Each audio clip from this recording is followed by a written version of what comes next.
जो भी व्यक्ति बरसाना जाता है अच्छी तरह से जानता है कि वो साधारण जगह नहीं है। राधा रानी के महल की अटारी,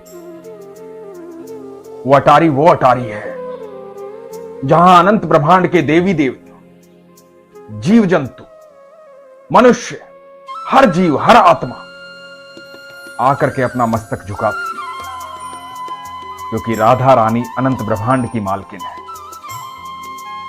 वहां जाना हर किसी का सौभाग्य नहीं है। श्री कृष्ण जिसकी बाह पकड़ लेते हैं, जिसे बेहद प्यार करते हैं, वही राधा रानी के महल में पहुंच पाता है, क्योंकि वो घर है राधा रानी का। हर कोई जा नहीं सकता वहां, सिर्फ वही जा सकता है जिससे श्री कृष्ण प्यार करते हैं।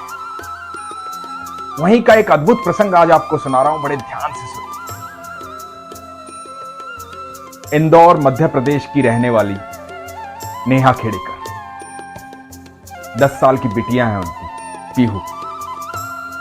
दोनों ही मां बेटी अनन्य भक्त हैं ठाकुर जी, बेहद प्यार करती हैं कृष्ण से। नेहा बताती है कि पिछले 8 महीने से आपके अनुभव हम सुन रहे हैं। मन में ललक जाग रही थी, वृंदावन जाना है, ठाकुर जी से मिलना है, बरसाना जाना है, राधा रानी से मिलना है। पीहू बड़ी जिद करती थी, मुझे राधा रानी से मिलना है, मुझे ठाकुर जी से मिलना है, बरसाना जाना है, वृंदावन जाना है। पीहू का जन्मदिन आया जुलाई में। नेहा बताती है कि नवरात्रि में हमारे घर लड्डू गोपाल आए और ये पिछली नवरात्रि में राधा रानी आई। जब जुलाई में जन्मदिन आया पीहू का, तो राधा रानी ने बुला लिया। नेहा, उनके पति और इनकी बिटिया पीहू ये दिल्ली गए। दिल्ली में इनका परिवार है, उस परिवार के साथ ये बरसाना गए, राधा रानी के महल। जब राधा रानी के महल गए तो नेहा की ननद ने एक फूलों की माला ली राधा रानी के लिए, सफेद फूलों की माला। और नेहा ने भी एक माला ली, जामनी फूलों की माला, पर्पल फूलों की माला। मंदिर के अंदर पहुंचे, महल में पहुंचे, गोस्वामी जी के पास गए, राधा रानी के दर्शन किए, राधा रानी को देखा, भाव विभोर हो गए। गोस्वामी जी को दोनों ने माला दी। गोस्वामी जी ने माला ली और राधा रानी से स्पर्श किया और वापस सफेद माला जो थी वो इनकी ननद के गले में पहना दी और पर्पल माला नेहा को ला कर दी। नेहा ने कहा कि नहीं, मैं नहीं पहनूंगी, ये माला मैं राधा रानी के लिए लेकर आई, उन्हें ही अर्पित कर दो। तो गोस्वामी जी ने कहा कि ठीक है। नेहा बताती है कि मुझे पता नहीं था कि वहां माला जो चढ़ाई जाती है वो भक्तों को फिर से दे दी जाती है और भक्तों के गले में डाल दी जाती है, तो मैंने माला नहीं ली। उसके बाद राधा रानी के दर्शन किए, ठाकुर जी के दर्शन किए, आकर के ननद के पास खड़ी हुई तो ननद ने कहा कि तेरी माला कहाँ है, माला नहीं मिली तुझे? तो नेहा ने कहा कि नहीं, मैंने तो माला ऐसे वापस दे दी। तो ननद ने कहा कि अरे माला तो ले लेनी चाहिए थी। तो नेहा वापस गोस्वामी जी के पास, नेहा ने गोस्वामी जी को कहा कि आप माला मुझे दे दीजिए। तो गोस्वामी जी ने कहा वो माला तो राधा रानी को अर्पित हो गई है, वो तो उनके पास चली गई है, आप दूसरी ले लो। और गोस्वामी जी ने एक गेंदे के फूलों की माला नेहा को पहना। नेहा बाहर आई तो देखा कि पति और बिटिया जो है छांव में खड़े हैं, क्योंकि बहुत गर्मी थी, बहुत धूप थी। अटारी में एक तरफ छांव में खड़े हैं और नेहा अटारी पर चली और देखने लगी बरसाना। वहां अटारी पर खड़े होकर के पूरा बरसाना दिखाई देता है। वो अटारी साधारण नहीं है, बहुत लोग वहां से जिंदा गायब हुए हैं, जो उस दुनिया में चले गए हैं जहां राधा रानी रहती है, जहां ठाकुर जी रहते हैं। उनमें से एक गुलाब खान है, उनका प्रसंग मैंने आपको सुनाया था। समस्त ब्रह्मांड के देवी देवता, मनुष्य, जीव जंतु सब वहीं पर नतमस्तक होते हैं। वो राधा रानी का महल है, अनंत ब्रह्मांड की मालकिन का महल। उस अटारी की जो ऊर्जा है ना, उसे कभी जाकर वहां महसूस करना। तो नेहा उस अटारी पर खड़ी होकर के बरसाना देख रही।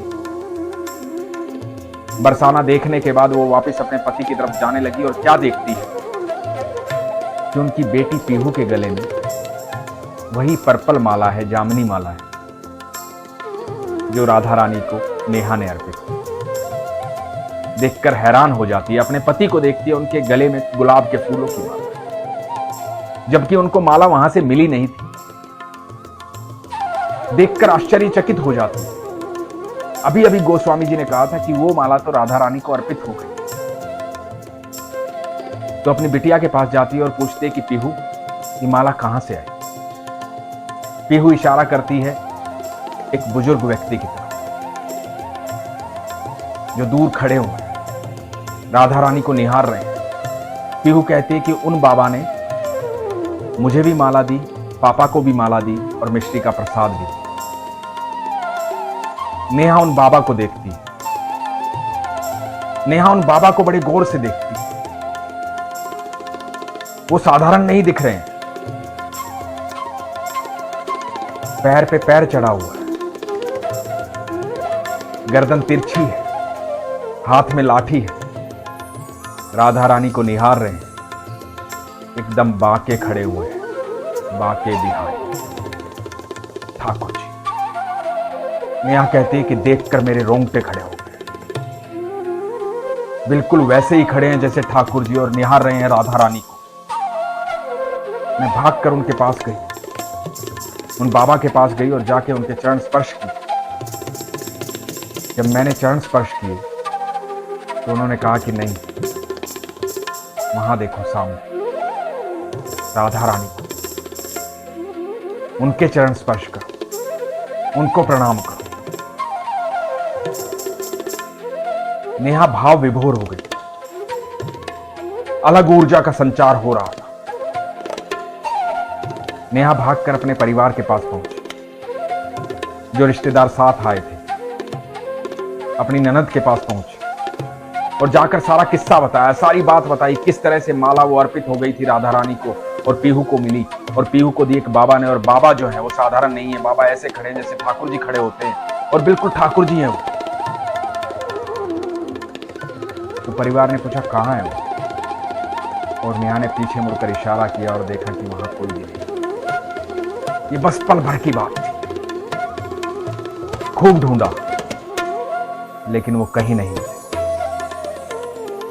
नेहा बताती है कि जब आपके अनुभव सुनती हूं तो आप हमेशा कहते हैं कि जब भी आप सच्चे दिल से, सरल दिल से भगवान को याद करते हैं तो भगवान आपको मिल ही जाते हैं। मेरे बाके बिहारी मुझे मिल गए उस दिन। मैंने साक्षात देखा उन्हें। ये बड़ा असंभव था। असंभव मनुष्य के लिए होता है, ईश्वर के लिए तो सब कुछ संभव है। आप जैसी चाहत रखते हैं वैसी चाहत पूरी होती है। उसके बाद नेहा अपने परिवार के साथ ठाकुर जी से मिलने गई, बाके बिहारी से मिलने गई वृंदावन।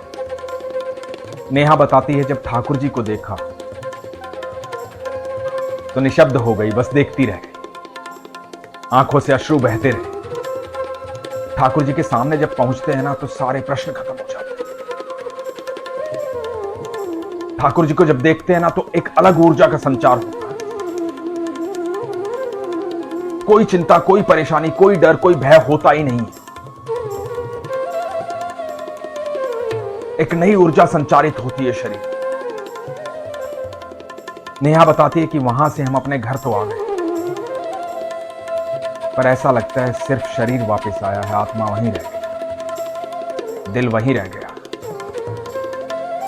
मन लगता ही नहीं।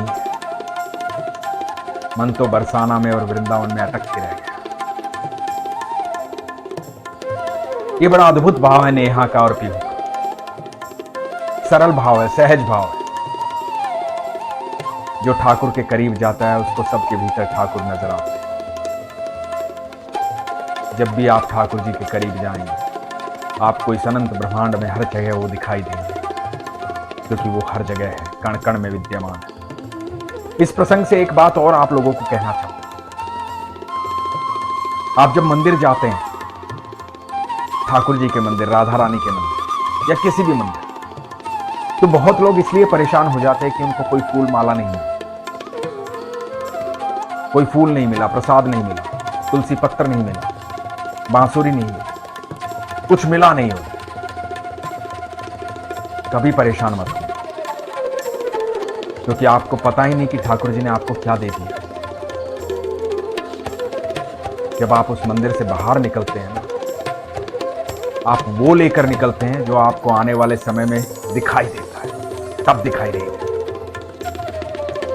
इसलिए हमेशा जब भी मंदिर जाएं और मंदिर से बाहर आएं तो ईश्वर का धन्यवाद करें, लगातार धन्यवाद करें। आप विश्वास रखना, आपके मन की हर बात सुनता है, क्योंकि हर समय हर क्षण आप पर सिर्फ उसकी नजर है, क्योंकि बेहद प्यार करता है आपसे। पूरी सृष्टि का निर्माता है वो, हमेशा देखते हैं हमें, हमारा हर कर्म देखता है।